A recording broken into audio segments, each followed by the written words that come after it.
Today we're talking about the anatomy of a dumbbell. We have 4 different dumbbells here. You can get more adjustable ones and other random varieties, but at least we're going to go through these 4 because I feel like they're most commonly found.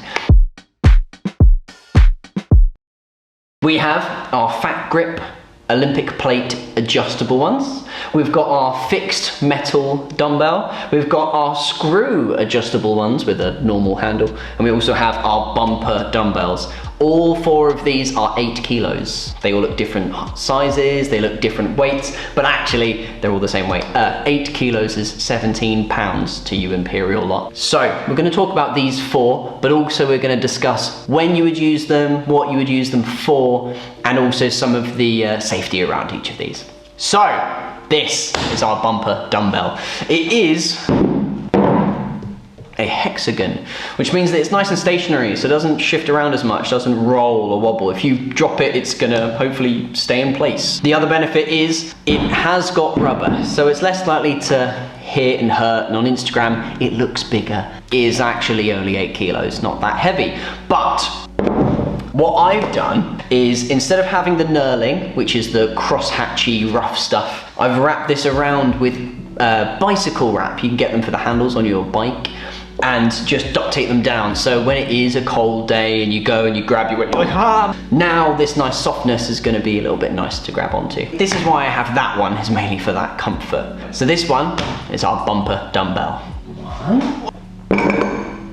Now our fat grip Olympic plate collared dumbbell. Don't see these as often. These ones are mirror fit, which are pretty cool. They've got nice slidey on off collars, which I use for the Olympic bar as well. And the plates have the wider hole. Let me show you.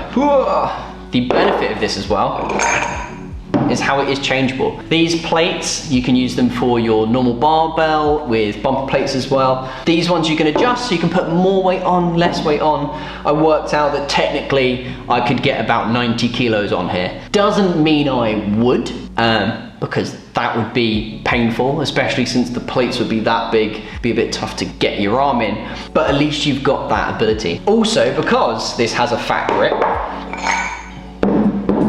big wide handle in comparison, slightly thinner, not as big handle, it means your grip's gonna be worked more. Your forearm's gonna be activating more to be able to hold onto this dumbbell. It's gonna be tough to carry.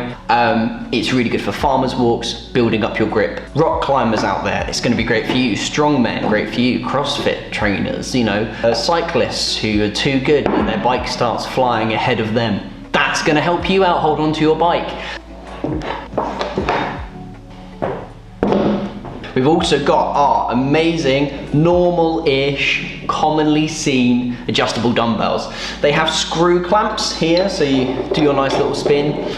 The issue is it takes ages to spin them on and off, especially if you're changing up the dumbbells quite a bit, building to another weight. You take it all off, you then take the plate off, you put the other plates back on.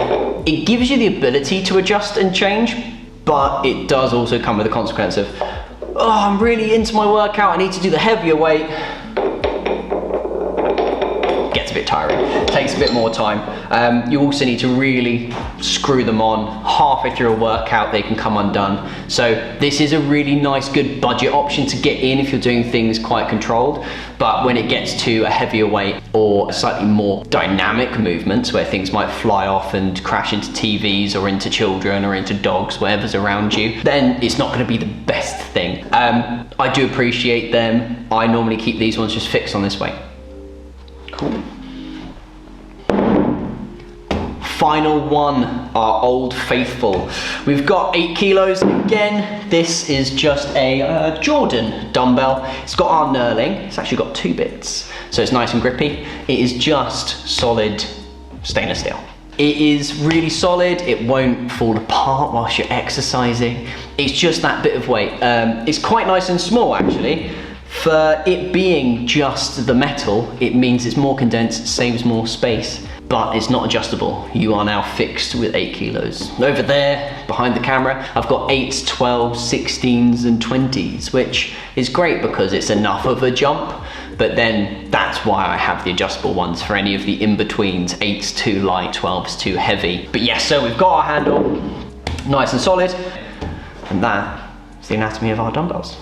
In conclusion about all these dumbbells, there's some things which you can take or leave, whether they're good or bad. They might be different for one person watching this than someone else. Someone might go, ooh, I love this bumper because I can drop it, and it's completely fine that it's not from overhead, but if I drop it on my floor, it might just bounce a little bit. It's not going to damage too much, where this is nicer because it's smaller, more compact. It's not going to take up as much room. You can have more of them if you want to. But all of them, you have to consider safety. Again, make sure when you exercise, you've got a nice, beautiful space around you. If you're doing anything that might be pushing your limits on what you can do and your capabilities, make sure you keep that in consideration whilst you use this bit of equipment. There's so many times that this dumbbell has ended up being like this, wobbling around, and I start freaking out and go, 1 second during my exercise, and turn it all back up. We just want to make sure that we're as safe as possible.